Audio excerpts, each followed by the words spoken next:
Working as the composer for my films, I normally start this phase at the very beginning of pre-production, sometimes even before making any visual tests. Being the first time that I was composing for more than one instrument at a time, since most of my compositions are for piano solo, I invited Nuno Lopo to work as an orchestrator, helping me with the transposition of my composition to a set of instruments, also provided with feedback and conducting the recording sessions. A group of musicians from ESMAI and myself interpreted the soundtrack, which was recorded and mixed by Ricardo Real with the assistance of Joana Rodrigues. There was a lot of post-production and mixing involved, with intention of achieving a distinct and melancholic atmosphere, sometimes with added synthesizers.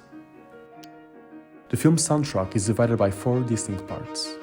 The first one is played by a string ensemble composed by 2 violins, 2 violas, 1 cello and 1 double bass.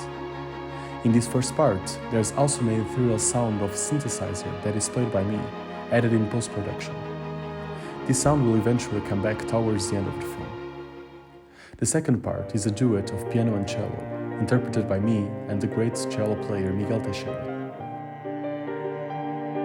The third and fourth part, which I can't go too deep into because it would spoil the film, were made almost entirely with synthesizers and samples from the string ensemble recordings, using them to assemble the composition entirely in post-production. The film's sound design was made by the amazing Ed Rousseau in London. It was an ongoing and meticulous process that also started from the beginning of the film's production. I find it very useful to, apart from the soundtrack, also start working on the film's sound design as soon as possible, so that I can better feel the film as I'm constructing it.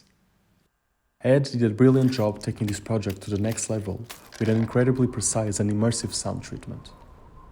I believe that the fact that we start working in the music and sound from the beginning helped the film becoming more cohesive, as both sound and image could grow organically at the same time, constantly influencing each other and therefore blending more naturally with the narrative and storyline.